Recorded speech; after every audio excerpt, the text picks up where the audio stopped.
asume Manuel Bulnes como presidente, es elegido el general que había ganado esa guerra, que era sobrino de Prieto también, así que esto sigue ordenadamente en un mismo grupo, controlando el país, y el país sigue creciendo hasta una revolución que hay en 1851, que es una revolución entre dos primos, Manuel Bulnes Prieto y José María de la Cruz Prieto, que los dos eran primos hermanos, y pelean uno por una visión más tradicional y otra visión más liberal, en la famosa batalla Loncomilla. Ahí se produce una cierta interrupción del desarrollo de Chile por esta guerra civil interna, porque había una cierta resistencia de un vasto sector del país contra Manuel Montt, que era el primer civil que asumía como presidente de Chile en esos periodos. Y después vuelve a haber una nueva guerra civil contra Manuel Montt en 1859. Una fue el 51, la otra fue el 59, o sea, al principio de su periodo de gobierno y al final de su periodo de gobierno. Esta última guerra civil le impide a a Manuel Montt imponer a su candidato, que era Antonio Varas, como candidato a la presidencia de la República. Por eso se llamaban los Monttvaristas, como una línea política más bien tradicional, que siguiendo la línea de Prieto y de Bulnes, frente a unos grupos liberales que eran más partidarios de José María de la Cruz Prieto y el otro grupo. Finalmente se pone una especie de candidato de consenso, que es José Joaquín Pérez Mascayano, y asume José Joaquín Pérez Mascayano, y ahí a José Joaquín Pérez Mascayano le toca un gran auge, un gran desarrollo,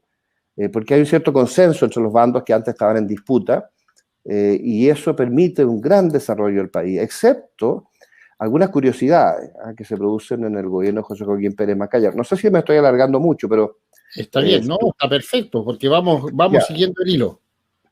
Mira, José Joaquín Pérez Mascayano, que asume como un presidente de compromiso entre estas divisiones que había entre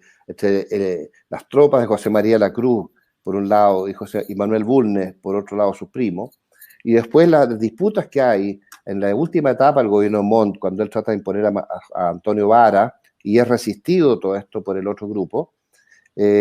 Con José Joaquín Pérez se produce un cierto consenso, un cierto ordenamiento y un cierto desarrollo acelerado en las inversiones, en el crecimiento, en la subida del nivel de vida, en la caída de la pobreza. La pobreza venía cayendo ya desde el gobierno de Prieto. La pobreza cayó con Prieto, la pobreza siguió cayendo con Bulnes. Hubo interrupción en el periodo Montt, hubo periodos de crisis por estas guerras civiles, la pobreza volvió a subir, después volvió a bajar. Y con José Joaquín Pérez la pobreza empezó a caer también nuevamente. Pero ya en 1866 nosotros entramos en guerra con España, en 1865 y 66, por un conflicto que tuvo España por las Islas Chinchas con Perú, frente al Callao. En otras palabras, nosotros por solidaridad hispanoamericana y para impedir que las potencias europeas volvieran a dominar las Américas, entramos en una guerra con España,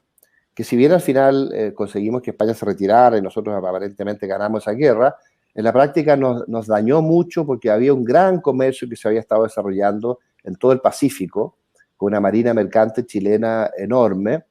y Chile había empezado a hacer algo así como una especie de Fenicia, así como Fenicia había dominado el Mediterráneo en el pasado, en la antigüedad. Los chilenos ejercieron una enorme influencia, a pesar de los chicos que eran,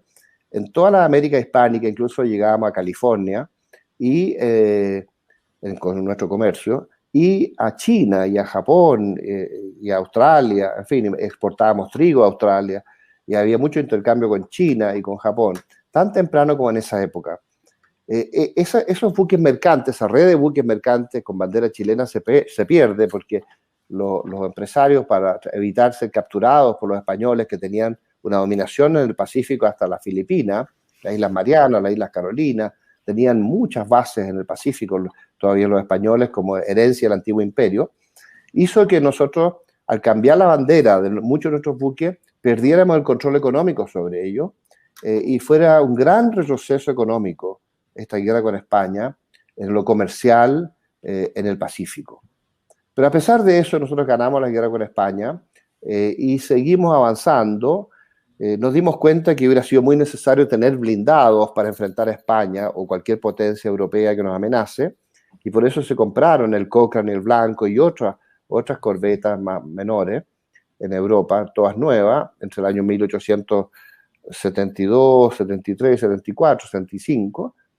a pesar de que vino esta crisis que tú señalabas recién, esta crisis económica mundial de 1870, 71, cuando hay una teoría de que no hay que tener necesariamente un respaldo en oro para las monedas o en plata, y que se podía hacer el papel moneda, en fin, que se podía ejercer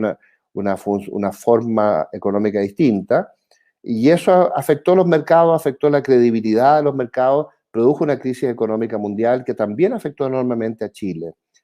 Por eso es que nosotros estuvimos a punto de vender los blindados, el Cochrane y el Blanco, en 1873, que fue justo el año en que Perú y Bolivia firmaron el Tratado Secreto, un tratado secreto en que trataron de involucrar a Argentina en contra de Chile y que hubiera sido una especie de encerrona de los tres países en contra de nosotros, muy parecida a la que había ejercido Argentina con Brasil y Uruguay en contra de Paraguay en 1865, que prácticamente destruyeron Paraguay. Entonces era una cosa muy peligrosa porque existía este precedente, Chile descubre este tratado secreto mucho después, y afortunadamente no vendimos el Blanco de Encalada y el Cochrane, y pudimos sostener la guerra del Pacífico con cierta capacidad naval, y finalmente ganar la batalla naval y permitir ganar las batallas terrestres más tarde, con todas las campañas terrestres que hubo en la guerra contra Perú y Bolivia, en la guerra del Pacífico. Y ahí Chile